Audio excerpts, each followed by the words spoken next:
जैसा अखिलेश चाहते थे, आखिरकार वैसा ही माहौल यूपी की सियासत में बनकर तैयार हो गया है। मुद्दों पर सियासत और मुद्दों पर ही चर्चा करने की कोशिश सपा चीफ लगातार कर रहे थे, ताकि जनता के बीच साफ संदेश जा सके। और कुछ ऐसा ही 2 दिनों के सियासी माहौल के बाद दिखाई भी दे रहा है। विधानसभा से लेकर आम जनता तक कोडीन कफ सिरप घोटाले को लेकर चर्चाएं हैं और लंबे वक्त बाद विपक्ष के मुद्दे में सरकार फंसती हुई दिखाई दे रही है। जब तक अकेला विपक्ष सरकार पर हमलावर था, तब तक इस मुद्दे को इतनी धार नहीं मिली थी। लेकिन जब से सत्ता पक्ष ने आक्रामक तेवर अपनाए हैं, तब से ये मामला लगातार तूल पकड़ रहा है। आज सपा मुखिया ने बाकायदा प्रेस कॉन्फ्रेंस बुलाकर कई बड़ी बातें कही और सीधे तौर पर मुख्यमंत्री से लेकर उप मुख्यमंत्री तक को चुनौती दे डाली।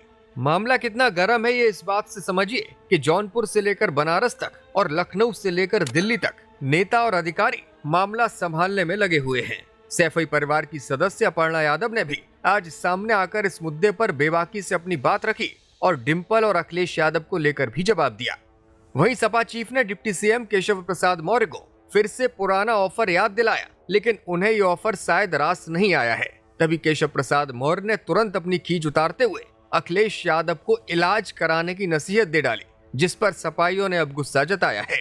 आज के सारे सियासी घटनाक्रम पर हम आगे बात करेंगे, लेकिन पहले सीएम योगी और अखिलेश यादव दोनों के बीच जो शायराना जंग छिड़ी है, उसका थोड़ा सा मजा लीजिए। कि यही कसूर मैं बार बार करता रहा, धूल चेहरे पर थी और आईना साफ करता रहा। यानी फोटो इनकी है उन माफियाओं के साथ, तो स्वाभाविक रूप से अवैध लेन देन में भी संलिप्तता कहीं ना कहीं सामने आएगी। अपना चेहरा ना पोंछा गया आपसे, अपना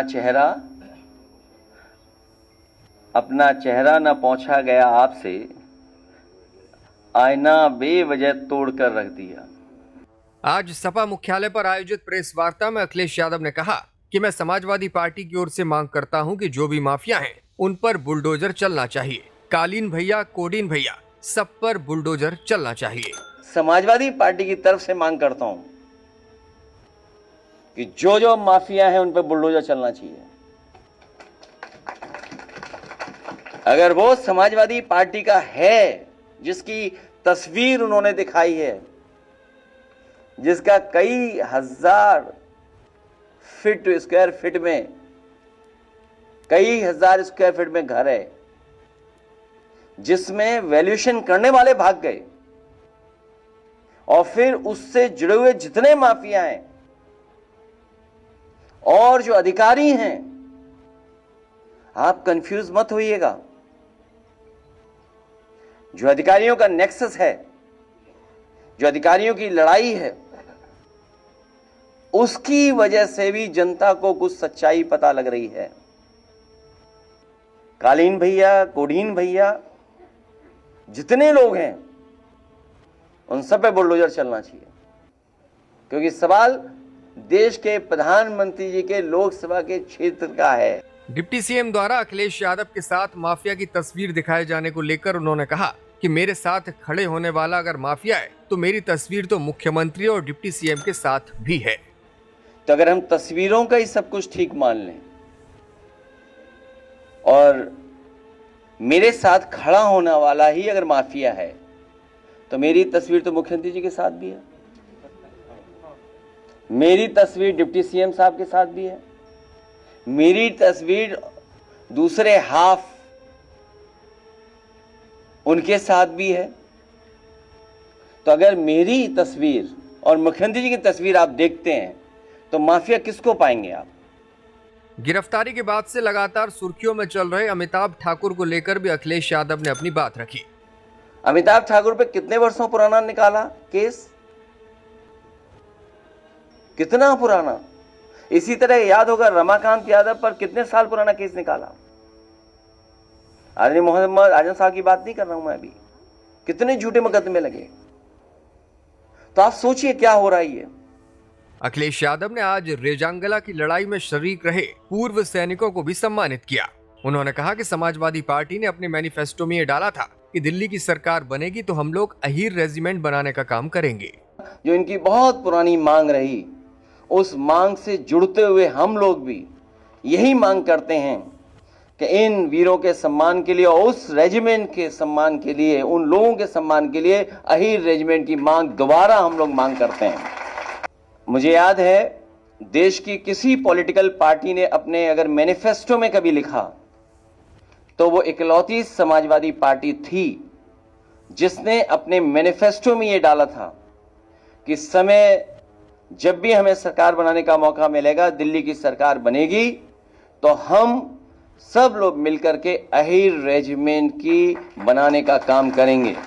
डिप्टी सीएम केशव प्रसाद मौर्य पर अक्सर अखिलेश यादव हमलावर रहते हैं और आज फिर से उन्होंने बातों ही बातों में केशव प्रसाद मौर्य को पुराना ऑफर याद दिला दिया था उन्हें।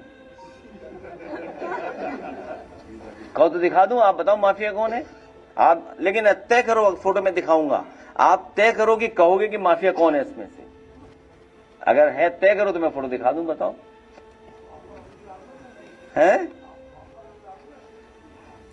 देखिए बात मत बोलो, सीरप से बात उधर चली जाएगी, इसलिए कुछ ऑफर की बात मत करो, केवल सीरप पे रहिए आप। अखिलेश यादव द्वारा ऑफर दिए जाने के बाद केशव प्रसाद मौर्य का बयान भी सामने आया है। एक कार्यक्रम में पहुंचे डिप्टी सीएम ने कहा कि अखिलेश का मानसिक स्वास्थ्य ठीक नहीं है। मंच पर बैठे हुए रक्षा मंत्री राजनाथ सिंह के बेटे नीरज सिंह का नाम लेते हुए उन्होंने कहा कि मैं आपसे कहता हूं कि उन्हें यहां बुलाकर उनका इलाज करवा दें। उनका मानसिक स्वास्थ्य ठीक नहीं, मैं नीरज जी से कहूंगा उनका बुलवा करके चेकअप करवा दीजिए। दरअसल डिप्टी सीएम अटल स्वास्थ्य मेले के उद्घाटन के अवसर पर पहुंचे थे।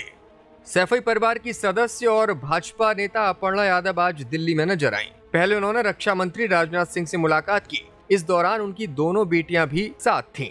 भाजपा मुख्यालय पर मीडिया से बातचीत करते हुए अपर्णा यादव ने डिम्पल और अखिलेश यादव के आरोपों पर पार्टी का पक्ष रखा।